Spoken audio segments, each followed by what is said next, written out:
jika hati harus memilih yang ringan tidak diberatkan, yang berat tidak diringankan.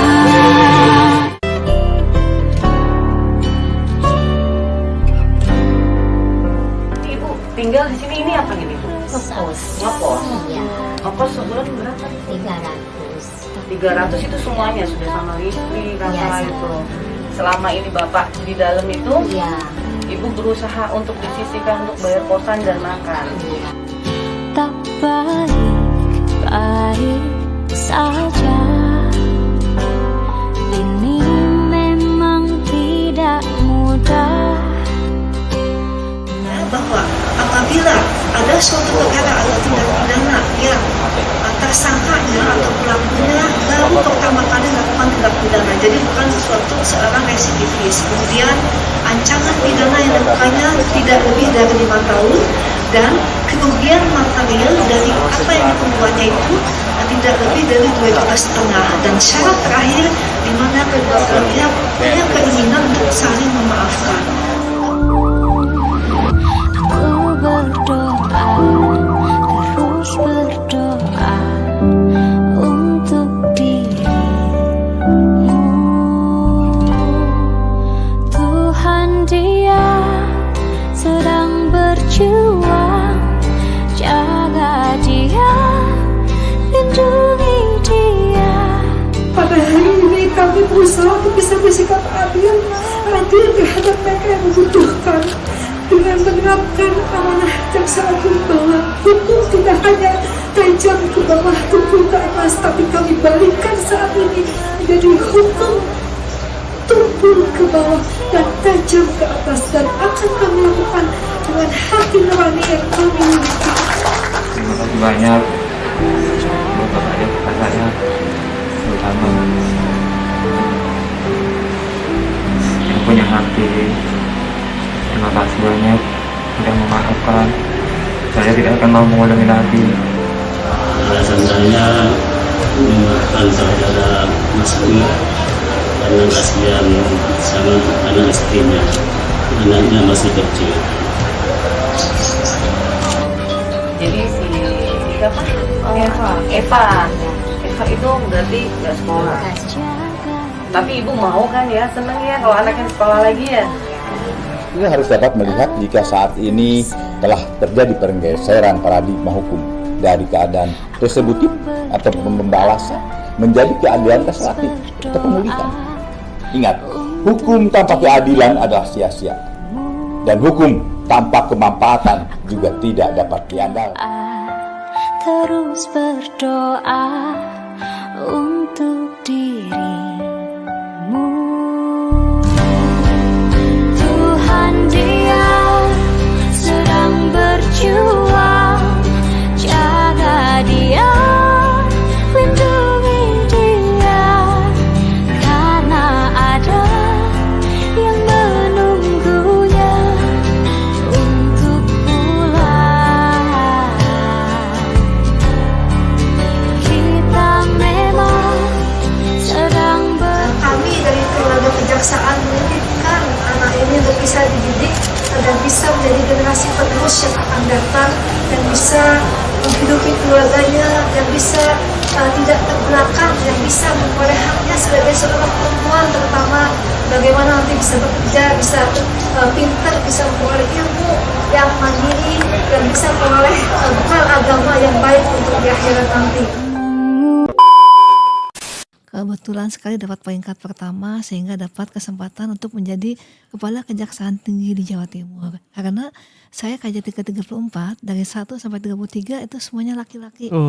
Jadi baru kali ini kebetulan alhamdulillah diberikan kepercayaan kepada seorang perempuan, dan saya berharap nanti ada penerus-penerus yang lain juga, perempuan-perempuan yang lain yang punya kesempatan yang sama. Sejak tahun 2020 dilakukan RJ. Itu kami baru 40 perkara.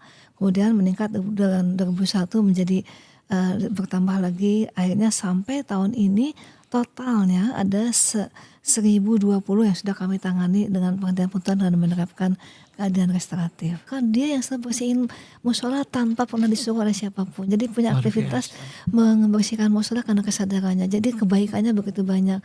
Akhirnya datang kepada RT, ketua RW-nya, teman-teman dari fasilitator dari Kejari Tanjung Perak, mereka menyatakan bahwa orang ini selalu baik, tidak pernah membuat huru-hara. Jadi hidup dengan aktivitasnya yang memang dia butuh uang untuk jadi hidup itu. Jadi akhirnya kami berkesimpulan bahwa dia karena keterdesakan masalah ekonomi hilaf sehingga dia mengambil barang milik orang lain yang milik unsur pasal 362 KUHP itu pencurian, sehingga setelah dimaafkan oleh korbannya dan hak korban dipulihkan, dikembalikan handphonenya, kami ajukan untuk dihentikan dan alhamdulillah pimpinan merestui dihentikan. Saat itu juga kami keluarkan dari penjara, kemudian bogonya saya lepas sendiri, rompi tahanan saya lepas sendiri. Orang itu tiba-tiba bersujud di hadapan kami semua, sujud saking merasa terharu dia bisa menyambung hidup lagi untuk setidaknya memberikan anaknya. Penerapan RJ ini dengan menghentikan penuntutan bukan berarti memberi ruang pengampunan bagi para pelaku tindak pidana, karena jelas pasti harus ada efek jerah, karena ketika dia jadi residivis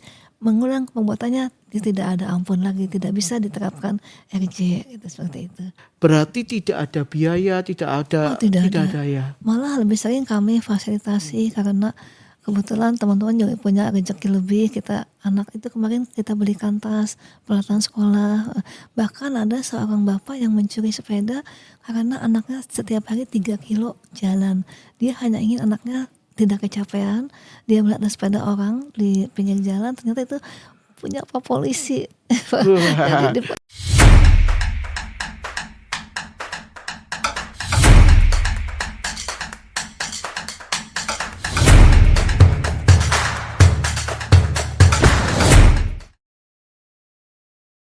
Assalamualaikum warahmatullahi wabarakatuh. Selamat siang, salam sejahtera buat kita semua. Kali ini podcast Kabar Terdepan bersama Ibu Kajati Jawa Timur, Ibu Miati. Terima kasih buat waktunya Ibu. Ya, tentang capaian kinerja dan juga RJ terbanyak se-Indonesia Ibu ya. Nah, sebelum kita masuk lebih dalam lagi, ada peribahasa Ibu, tak kenal maka tak sayang, ya kan? Jadi semakin kenal semakin disayang Ibu kan ya. Nah, Ibu sudah, kalau boleh tahu mungkin bisa sekilas tentang perjalanan karir Ibu sebelum menjabat sebagai Kajati Jawa Timur ini bagaimana Ibu? ya, sebelum menjadi Kajati Jawa Timur, saya pertama Kajati di Riau, di Kejaksaan Tinggi Riau. Kemudian itu kan masih tipe B Pak. Tipe B. Terus kami dapat promosi menjadi direktur PPS, program pengamanan strategis di Kejaksaan Agung di bawah Pak Jam Intel. Kemudian di situ kami ikut assessment. Assessment ini khusus untuk penempatan pada kedudukan di Kejaksaan Tinggi tipe A, termasuk di Jawa Timur. Dari sekian banyak peserta, alhamdulillah saya termasuk lulus dan kemudian kebetulan sekali dapat peringkat pertama sehingga dapat kesempatan untuk menjadi Kepala Kejaksaan Tinggi di Jawa Timur. Karena saya Kajati ke-34 dari 1 sampai 33 itu semuanya laki-laki. Jadi baru kali ini kebetulan alhamdulillah diberikan kepercayaan kepada seorang perempuan, dan saya berharap nanti ada penerus-penerus yang lain juga, perempuan-perempuan yang lain yang punya kesempatan yang sama. Ketika kita diberikan kesempatan, pasti kita akan sebaik mungkin berkarya untuk bisa mengabdikan diri kepada negara. Jadi artinya bahwa dapat mengemban amanah disejajarkan dengan laki-laki ketika memang kita diberi kesempatan yang sama. Wah, luar biasa ini. Jadi ini Kartininya Kajati Jawa Timur ini pertama kali ini ya. Dan semoga tidak menjadi yang terakhir ya Bu ya. Jadi banyak Kajati-Kajati yang lain, dan semoga suatu saat Kajagung bisa jadi Kajagung nih ya, kan gitu ya. Artinya Kajagung wanita mungkin ya. Nah, jadi terkait tentang apa proses perjalanan yang luar biasa itu, pencapaian Ibu itu, saya melihat apa sih yang kurang, kalau boleh tahu udah berapa tahun Ibu di Kajati Jawa Timur ini? Udah tahun ketiga ini. Tahun ketiga, luar biasa. Biasanya untuk pergantian Kajati itu berapa tahun Ibu kalau boleh tahu? Tergantung pimpinan ya. Tergantung Ini kebetulan pimpinan. saya juga kan sudah sebentar lagi masih ke masa purna bakti. Wah. Jadi mungkin insya Allah berakhir di sini. Wah, luar biasa ya, Jawa Timur ya. Nah, Ibu terkait tentang RJ ya. Sekarang masyarakat itu tentunya berharap-harap dengan programnya Bapak Kajagung ya, Bapak Jaksa Agung ya, terkait tentang restoratif justice, berhubungan juga tentang bagaimana sebuah kasus itu ada mens reanya atau tidak kan gitu ya. Nah, saya mendengar kalau nggak salah ada 299 kasus ya, atau berapa Ibu? Informasinya tertinggi di Indonesia atau bagaimana Ibu? Iya, kalau data kami punya data yang lengkap terkait dengan penanganan RJ ini. Pertama kali diterbitkan dengan adanya Perja nomor 15 tahun 2020. Jadi sejak tahun 2020 diberlakukan RJ. Itu kami baru 40 perkara. Kemudian meningkat dengan 2001 menjadi bertambah lagi, akhirnya sampai tahun ini totalnya ada 1020 yang sudah kami tangani dengan penghentian putusan dan menerapkan keadilan restoratif. Dan alhamdulillah tadi siang ini kami dari jam 8 sampai jam setengah 1 tuh ekspos 24 perkara yang diajukan teman-teman di Kejaksaan Negeri di wilayah Jawa Timur. Jadi semangatnya luar biasa karena mungkin kalau kita lihat Pak, kita harus pahami bahwa di dalam mengoptimalkan pendekatan restoratif justice ini tentu kita harus bisa mengetahui tujuannya untuk apa sih gitu. Tujuan RJ ini yaitu yang pertama adalah kita terfokus pada upaya tidak ada lagi pembalasan dendam. Artinya bahwa semua berupaya untuk bisa mengembalikan kembali kepada keadaan semula sebelum terjadi peristiwa pidana. Jadi yang terutama hak korban dipulihkan. Kemudian masyarakat merespon positif sehingga semua bisa diupayakan merestorasi, mengembalikan pada keadaan semula sebelum adanya peristiwa pidana. Jadi artinya bahwa semua bisa dikendalikan, merasakan kenyamanan hidup yang guyup, hidup yang sesuai dengan aturan sehingga semua bisa dilaksanakan penerapan RJ. Tetapi ada syarat administratifnya. Nah, apa itu, Bu? Sebagaimana dituangkan di dalam Perja nomor 15 tahun 2020 untuk penerapan penghentian putusan dan penerapan keadilan restoratif. Yang pertama adalah pelaku tindak pidana bukan seorang residivis. Artinya dia baru pertama kali melakukan tindak pidana dan hampir dari semua penanganan perkara yang diajukan permohonan RJ ini tidak memiliki mens rea. Jadi ada sesuatu yang memang dia memiliki sarana, memiliki kesempatan, kemudian ada desakan kebutuhan, contohnya kebutuhan ekonomi. Rata-rata tuh karena terdorong oleh kebutuhan ekonomi sehingga dia berbuat sesuatu yang di luar ketentuan atau aturan hukum. Contohnya seperti misalnya yang sering saya ceritakan pada teman-teman bahwa di Tanjung Perak waktu itu kami tangani peristiwa itu jauh sebelum adanya teman-teman yang lain yang melaksanakan kegiatan RJ, di mana salah satu pelakunya itu adalah seorang buruh. Setiap hari dia bekerja sebagai buruh di pasar, buruh panggul gitu. Kemudian dia punya anak umur 10 tahun, tetapi sampai usia 10 tahun belum pernah bisa sekolah. Setiap hari anak ini merengek menangis ingin sekolah. Kebetulan bapaknya ini bukan warga kota Surabaya, sehingga tidak memiliki kesempatan untuk menyalurkan gratis bagi anaknya. Kemudian suatu saat dia masuk ke pasar, niatnya untuk bekerja sesuai setiap hari dia bekerja. Begitu masuk ke area parkir dia melihat ada handphone di atas motor. Dengan tiba-tiba dia punya niat bahwa saya harus mengambil handphone itu karena saya harus menyalurkan anak saya. Jadi niatnya untuk menjual handphone tersebut dan untuk jadi uang pendaftaran anaknya yang sekolah yang 10 tahun sudah setiap hari menangis ingin sekolah, tidak punya uang. Dia hidup dalam suatu rumah, kapasitasnya rumah petak yang untuk dikontrak bersama istrinya dan anaknya. Semua kegiatan di situ dalam satu atap, satu ruangan, masak, nyuci, tidur, kecuali MCK ya, dia ada WC umum. Jadi sangat memprihatinkan. Kemudian dia ambil handphone tersebut. Nah dalam waktu sesaat dia sudah memiliki dalam genggamannya, tiba-tiba pemiliknya datang, langsung teriak maling. Akhirnya diproses di polsek setempat, kemudian diproses di tempat kami, nyatakan 2 berkas perkara lengkap, sudah memenuhi unsur secara formal material dan dilaksanakan tahap 2 penyerahan tersangka dan barang bukti. Nah pada saat tahap 2 kami selaku jaksa punya kewajiban memfasilitasi dengan memprofil pelaku tindak pidana sehingga jaksa fasilitator melihat apakah dia betul-betul seorang penjahat yang memang dia harus dipenjarakan ataupun dia ada dorongan lain yang perlu kita upayakan ada rasa keadilan yang dimiliki oleh orang tersebut. Akhirnya kami ajukan untuk di RJK dan alhamdulillah korban yang handphonenya dikembalikan, dia memaafkan. Kemudian kami juga mencoba menelusuri ke tempat kediamannya, masyarakat merespon positif dan semua tetangganya menyatakan orang ini baik dan ringan tangan. Disuruh apapun dia mau karena dia berharap ada upah. Dengan ada upah tuh dia bisa hidup. Jadi dia apapun dia kerjakan. Dari mulai buang sampah, betulin jendela, betulin sumur, semua dia kerjakan.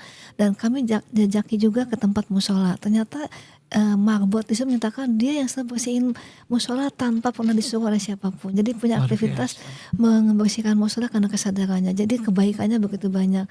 Akhirnya datang kepada RT, ketua RW-nya, teman-teman dari fasilitator dari Kejari Tanjung Perak, mereka menyatakan bahwa orang ini selalu baik, tidak pernah membuat huru-hara, tidak pernah ada kegaduhan. Jadi hidup dengan aktivitasnya yang memang dia butuh uang untuk jadi hidup itu. Jadi akhirnya kami berkesimpulan bahwa dia karena keterdesakan masalah ekonomi hilaf sehingga dia mengambil barang milik orang lain yang memenuhi unsur pasal 362 KUHP itu pencurian, sehingga setelah dimaafkan oleh korbannya dan hak korban dipulihkan, dikembalikan handphonenya, kami ajukan untuk dihentikan dan alhamdulillah pimpinan merestui dihentikan. Saat itu juga kami keluarkan dari penjara, kemudian bogonya saya lepas sendiri, rompi tahanan saya lepas sendiri. Orang itu tiba-tiba bersujud di hadapan kami semua, sujud saking merasa terharu dia bisa menyambung hidup lagi untuk setidaknya memberikan anaknya.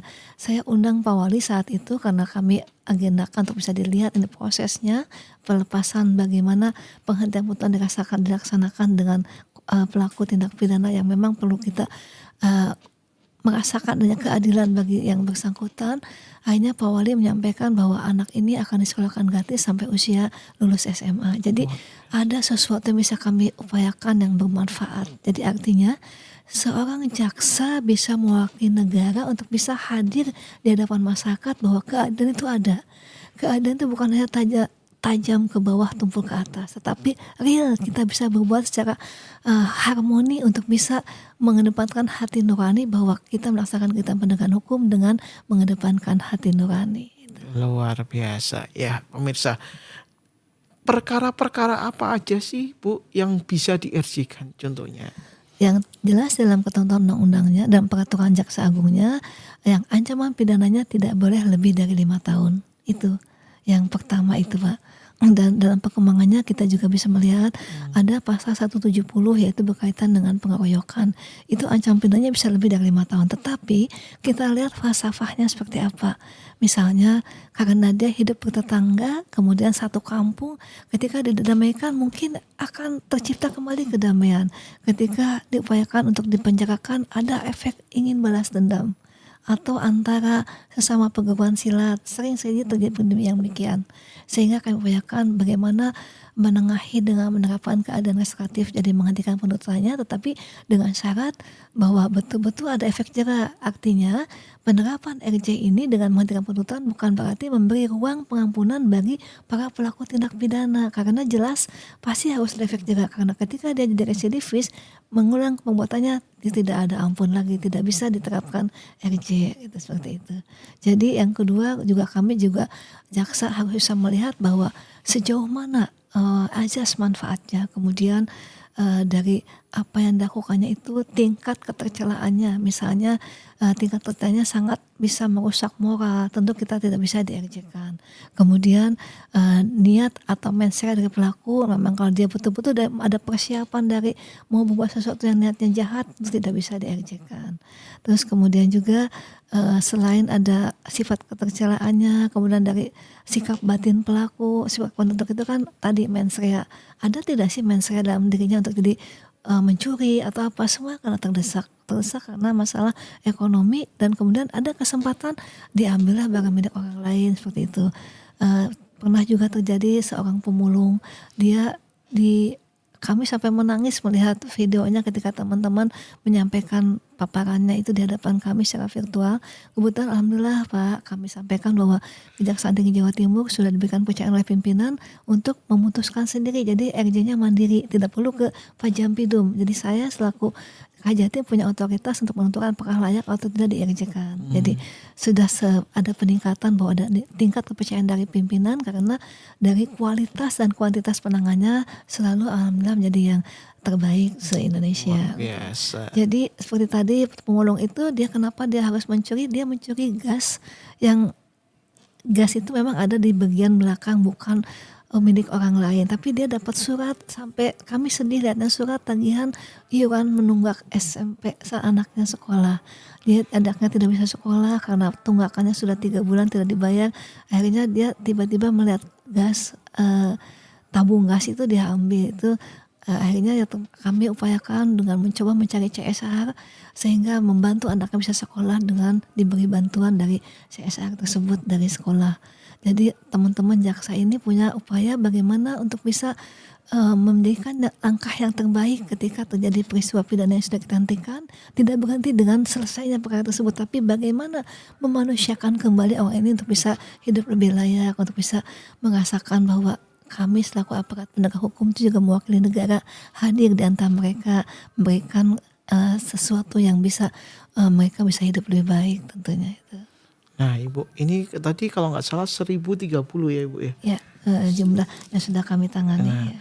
itu terbanyak di Indonesia atau Iya, terbanyak di terbanyak di Indonesia? ya. Nah dari 1030 ini berapa kota yang terbanyak melakukan RJ apa Bu? Ada Yang pertama di Tanjung Perak dan Surabaya. Surabaya ya. Ya, di sini mereka berlomba-lomba untuk bisa, karena kan ada evaluasi, ada evaluasi. reward, dan juga pimpinan memberikan kesempatan pada kami berkarya dengan menuangkan dalam bentuk video. Jadi prosesnya divideokan sehingga ketika tersentuh semuanya, ada yang pernah karena istrinya hamil dia terpaksa mencuri, jadi semua ikut menangis. Itu proses yang terjadi yang tidak dibuat-buat, betul-betul terjadi peristiwa pidana yang demikian, yang bisa kita upayakan memberikan pembelajaran pada siapapun bahwa sesuatu itu bisa kita upayakan bagaimana ajas kemanfaatannya bisa kita untuk masyarakat tentunya. Nah ini pertanyaan, mungkin menjadi pertanyaan dari pemirsa ya Bu Kajati.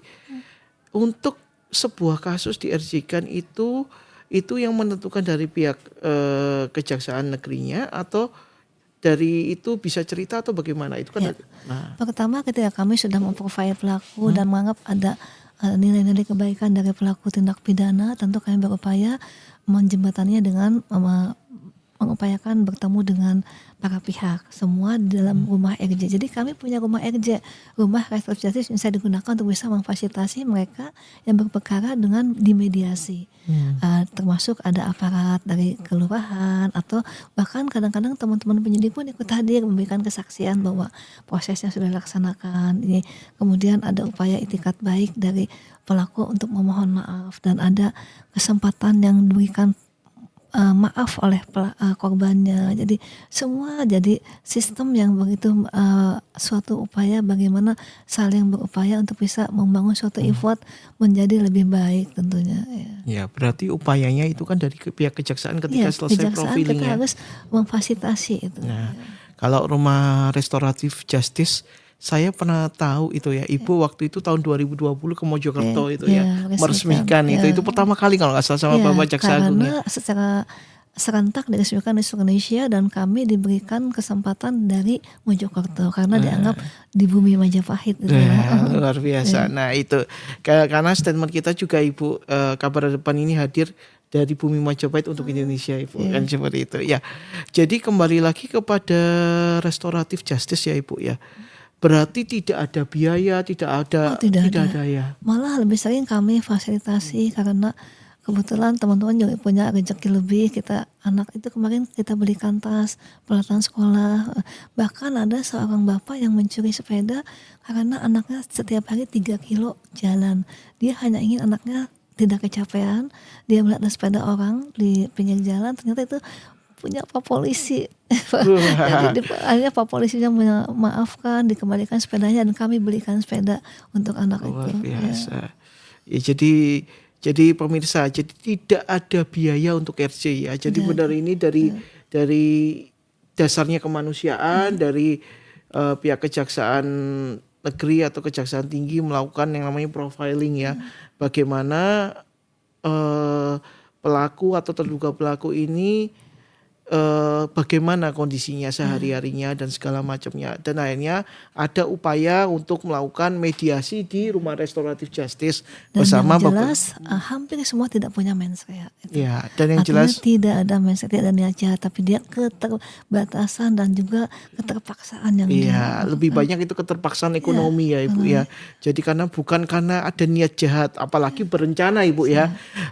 Seperti itu. Jadi Untuk jelas. kasus yang lain Mas, mungkin biar semua kita teredukasi ya. Boleh. Kasus penganiayaan 351 misalnya. 351. Banyak sekali pasangan suami istri hilaf, hanya memukul istrinya. Kemudian jadi ada penganiayaan ringan diajukan, saya diproses akhirnya, tapi mereka masih saling mencintai, ingin rukun kembali. Nah, kita upayakan bagaimana yang terbaik agar semua terselesaikan dengan baik, ada solusi terbaik bagi semuanya sehingga suaminya kembali bisa akur dengan istrinya, hidup berumah tangga dengan anaknya dan keluarganya, sehingga kita hentikan urutannya. Itu rasanya kita merasa ya bagaimana mengembalikan agar kembali pada hitahnya itu sih, peranan jaksa sebagai aparat yang bisa melaksanakan kegiatan penegakan hukum di situ.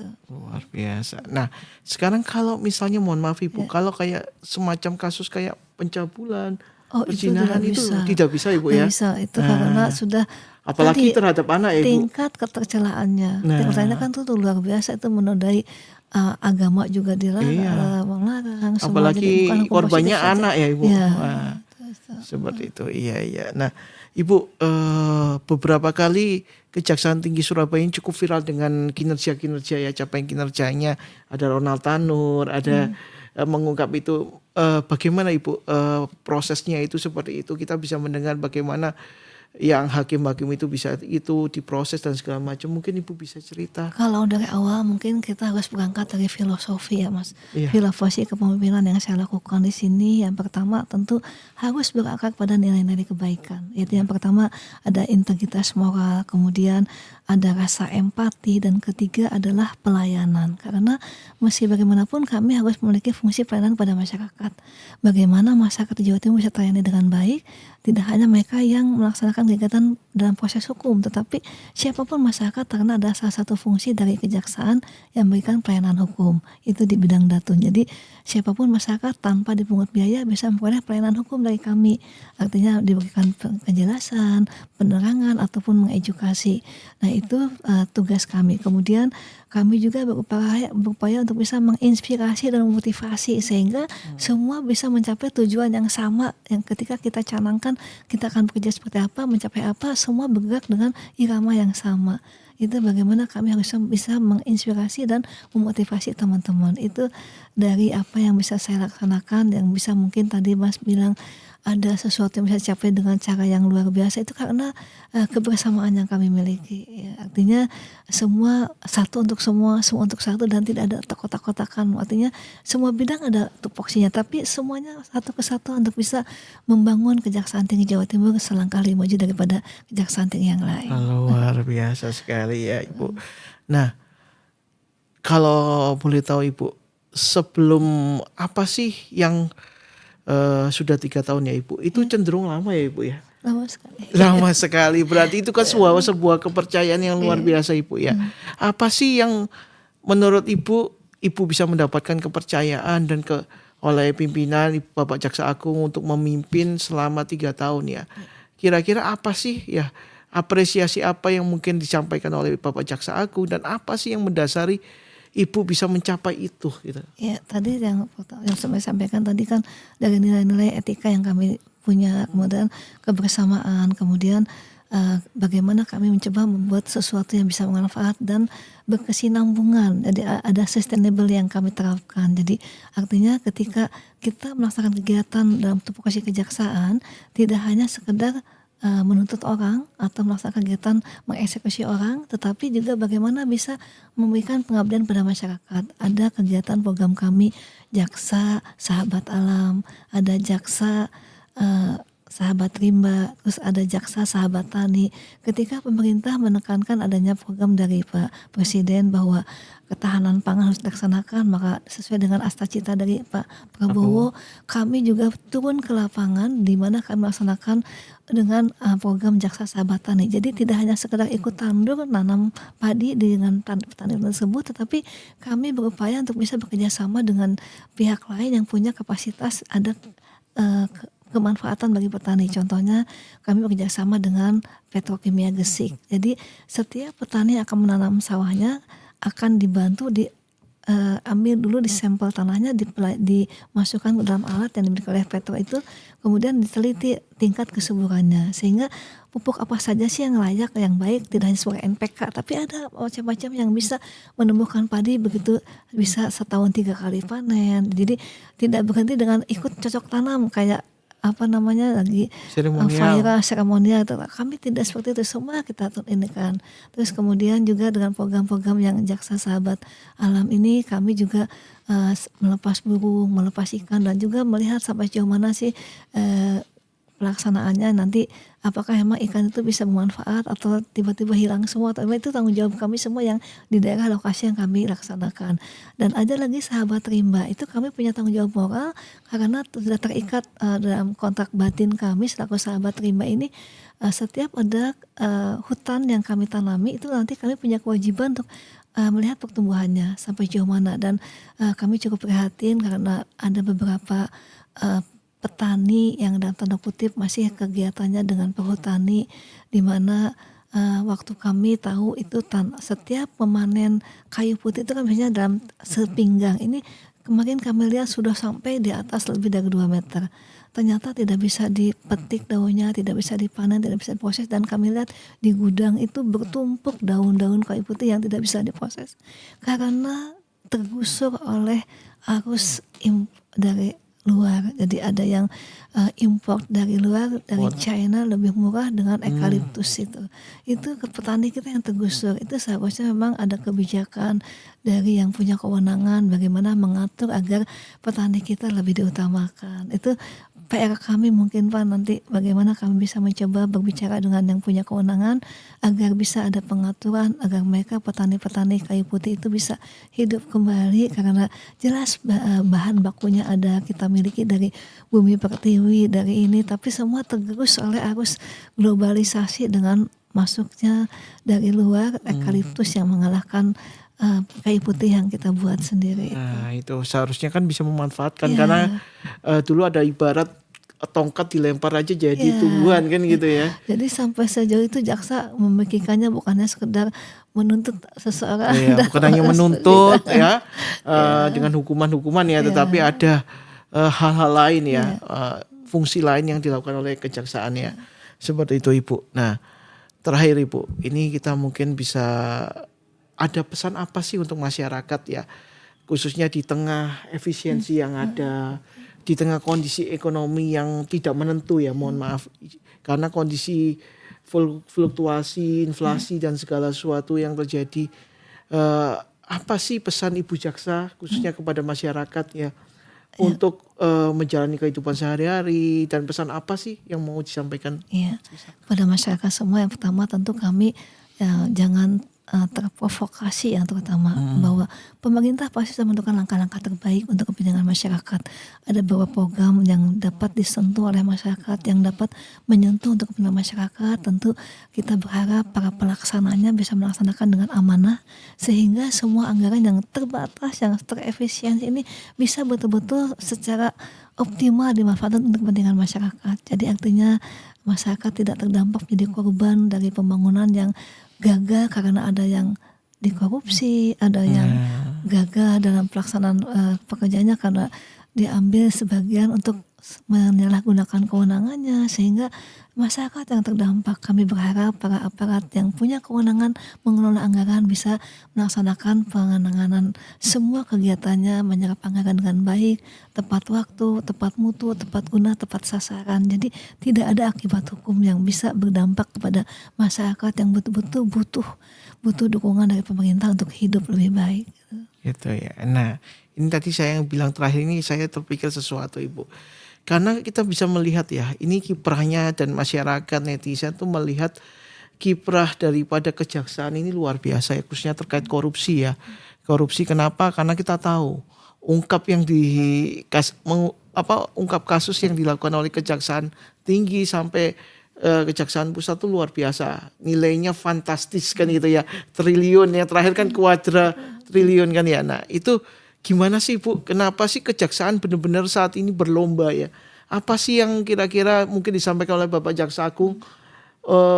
Bahkan ya mohon maaf melebihi lembaga-lembaga yang lain ya, untuk mengungkap kasus-kasus khususnya korupsi ini. Ya. Kalau kami menyimak apa yang disampaikan oleh Pak Jaksa Agung dalam setiap kesempatan, beliau selalu menyampaikan yang pertama bahwa kita harus memiliki integritas moral, kemudian yang kedua bekerja sebaik mungkin untuk kepentingan bangsa dan negara. Artinya kesampingkan semua kepentingan yang sifatnya pribadi atau yang hal-hal yang tidak bisa mendukung terhadap institusi, dan tugas kami semua adalah harus bisa menjaga marwah institusi itu. Jadi kami cukup cerewet karena saya punya 39 kejari, sehingga dalam setiap kesempatan saya selalu mengingatkan teman-teman bahwa rezeki itu tidak akan pernah tertukar. Mari kita bekerja dengan baik, pasti Allah sudah memberikan yang terbaik di jalan kita masing-masing, dan saya selalu merespon dengan cepat ketika ada masalah. Artinya teman-teman melaporkan, tentu kami akan segera merespon, dan memang ketika ada oknum kami tidak akan segan-segan untuk bisa menuntaskannya sesuai dengan aturan hukum yang berlaku di lingkungan kami sendiri. Jadi ada proses penyatuan hukuman disiplin melalui aparat pengawasan. Itu artinya tidak melindungi siapapun yang jadi berbuat salah atau keliru atau khilaf yang tidak bisa dimaafkan. Itu Luar biasa sekali ya. Jadi pemirsa nggak perlu khawatir dengan kepemimpinan Ibu Mia ini, khususnya di Kejaksaan Tinggi Jawa Timur, bahwa beliau juga sudah berkomitmen untuk tegas ya, terukur terkait tentang tindakan korupsi khususnya di bawah 39 ya Ibu ya. Bukannya Jawa Timur 38 kota kabupaten Ibu? 39 sekarang. 39 ya. Kejari di Surabaya ada 2, Perak dan Oh Surabaya. iya, Surabaya ada 2 ya Ibu ya. Iya, seperti itu pemirsa. Jadi pemirsa tetap optimis ya, bahwa kejaksaan bukan hanya untuk menuntut ya Ibu, tetapi untuk berbagi, untuk peduli kepada masyarakat, khususnya mereka-mereka yang tidak mempunyai mens rea untuk dihukum ya. Tentunya akan diupayakan yang namanya restoratif justice dengan ketentuan yang ada, tidak pernah menjadi residivis, hukumannya di bawah 5 tahun ya, tidak punya mens rea atau niat jahat dan sebagainya. Dan semuanya itu dilakukan secara terbuka, ada rumah restoratif justice, ada kepala desa atau lurah atau penyidik dan segala macam, melibatkan banyak orang. Jadi jangan khawatir, dan yang paling penting tidak ada biaya Ibu ya. Tidak ada biaya spesial pun. Jadi tidak ada yang namanya main kasus apa, tidak ada maklar kasus, tidak ada. Jadi ini yang ditekankan oleh Ibu Mia dalam podcast kali ini. Wah, banyak yang tanya, boleh ya sebentar Ibu, mungkin bisa disepilkan. Ada yang mau menyapa Ibu. Siap. Ani 26. Salam hangat Ibu Mia. Saya pernah ketemu di Jakarta. Katanya. Untuk pertanyaan pertama, Ibu izin, apakah restoratif justice bisa mengurangi angka kriminalitas di Jawa Timur? Ya. Tentu yang pertama pasti akan mengurangi tingkat kriminalitas, karena tadi ada efek jera. Jadi ketika dia 2 kali melakukan tindakan, jadi residivis tidak mungkin bisa diterapkan. Terus yang kedua juga kami berupaya untuk bisa mengurangi over capacity dari LP, kan sudah berdesak-desakan, sehingga kalau diproses dalam lingkup penuntutan di pengadilan akan ada pemindanaan sehingga masuk ke LP. Nah ini dikurangi sehingga over capacity dari LP bisa kita upayakan Ya, untuk bisa lapas-lapas rutan itu setidaknya ya. bisa dikurangi ya. Ya, ada lagi? Tantangan terbesar apa sih Bu dalam menjalankan restoratif justice ini? Tantangan yang terbesar adalah ketika pelaku tidak bisa memaafkan, tentu tidak akan berhasil. Jadi kami berupaya. Korban ya Ibu? Korban atau pelaku? Korban tidak bisa memaafkan. Jadi artinya kita tidak akan bisa berhasil mewujudkan, merestorasi kembali keadaan kepada keadaan semula. Tapi alhamdulillah kita berikan edukasi pada semuanya bahwa tentu harus dengan niat yang tulus memaafkan itu artinya, dan yang penting yang utama adalah memulihkan dulu hak korbannya. Hak korban dipulihkan, bagaimana agar nanti yang bersangkutan merasa legowo memaafkannya itu. Ya, intinya pada korbannya Ibu ya. Iya. Nah, seperti itu. Ada lagi Mas Kian? Dari Airi, Ibu mohon izin, ada nggak sih masyarakat yang kontra terhadap RJ ini? Ada nggak kira-kira Nggak sama? ada sih, alhamdulillah selama ini. Cuma kadang-kadang ada yang melebihi kapasitasnya, ingin dikerjakan, padahal nggak sesuai, nggak bisa memenuhi ketentuan perja 15 dan 20. Artinya dia misalnya karena tingkat ketercayaannya seperti tadi yang disampaikan ada pencabulan atau apa itu, atau misalnya yang kapasitasnya lebih dari 5 tahun ancaman pidananya. Jadi itu juga harus kami betul-betul selektif Ya, ya. karena ada aturannya Iya. Ibu. Kalau enggak nanti dipikirnya ada apa-apa kan gitu ya Ibu ya. Itu pemirsa, jadi ada 3 pertanyaan dari netizen yang sudah dijawab oleh Ibu. Terakhir Ibu, untuk sebagai penutup, ini benar-benar penutup nih, apa yang ingin disampaikan Ibu kepada masyarakat yang mengalami kejahatan, yang menjadi pelaku tindak kejahatan tetapi tidak mempunyai mens rea, atau bagaimana Ibu? Terutama kepada masyarakat, mari kita kenali aturan sehingga kita terhindar dari ancaman hukuman. Karena kadang-kadang mereka berbuat sesuatu itu tanpa sepengetahuan bahwa ada aturan hukum yang melarangnya. Contohnya misalnya ketika anak-anak didik kami kan, kemudian saya ngajar, dia mau ke kampus menyelipkan ini pisau, padahal niatnya kan mungkin dia mau bikin rujak di kampus, tapi pada saat operasi justisi ternyata dia diperoleh ada senjata tajam dalam tasnya. Itu bisa memenuhi unsur Undang-Undang Darurat Nomor 12 Tahun 2021, ancaman pidananya 12 tahun. Karena membawa senjata tajam tidak sesuai dengan pekerjaannya. Kecuali kalau tukang daging, kemana-mana bawa pisau, kan dia tukang daging. Tapi kalau mahasiswa nggak bisa, karena tidak sesuai dengan pekerjaannya. Jadi artinya mari kita kenali segala macam aturan agar kita betul-betul terhindar dari ancaman hukuman. Itu untuk masyarakat. Kemudian untuk teman-teman sendiri, kami selalu menekankan bahwa moto saya secara pribadi dan saya tebarkan semua kepada teman-teman, jangan pernah memilih kepada siapa kita berbuat baik.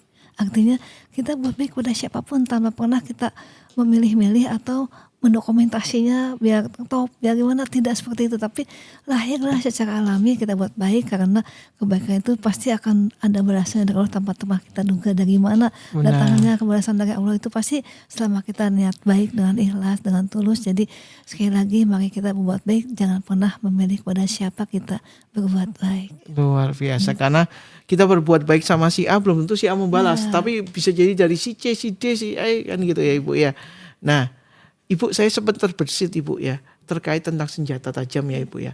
Nah itu ketika ada, kan sempat viral ya, ada beberapa kejadian dia dibegal nih, dia kebetulan baru pulang dari sawah atau apa, dia bawa itu, akhirnya terjadi pembunuhan. Itu kalau seperti itu gimana case-nya Ibu ya? Ya kalau dia membela diri bisa nanti terbukti dalam pembuktiannya kan. Pembuktiannya. Ya. Dalam penanganan perkara pidana umum, penyidik kita kan polisi. Kami diberikan pertama SPDP, surat pertemuan dimulai pendidikan. Nah, tugas jaksa nanti setelah menerima berkas perkara dari penyidik, mempelajari berkas perkara. Apakah semua perbuatan materi sudah terpenuhi dalam berkas perkara tersebut, sehingga kaitkan dengan unsur formilnya. Ketika semua syarat formil materi sudah terpenuhi, maka kita bisa menentukan P21, berkas perkara lengkap, sehingga penyidik punya kewajiban menyerahkan tersangka dan barang bukti pada kami. Tugas kami membuat dakwaan, kemudian melimpahkan perkara kepada pengadilan. Tugas jaksa adalah melakukan pembuktian apakah betul si terdakwa itu harus bertanggung jawab terhadap perbuatan tindak pidana yang kita dakwakan dalam dakwaan. Makanya kenapa ada pernah terjadi berkas perkara dikembalikan pada penyidik, karena kami berat tidak memenuhi unsur secara formil materinya. Ya, jadi kita harus betul-betul matang. Ya, ya. jadi bukan berarti kita mempermainkan perkara atau bolak-balik perkara, tapi itu karena tanggung jawab moral kami di hadapan pengadilan melakukan kegiatan pembuktian. Itu berat sekali kalau tidak didukung dengan alat bukti yang kami miliki yang tertuang dalam berkas perkara.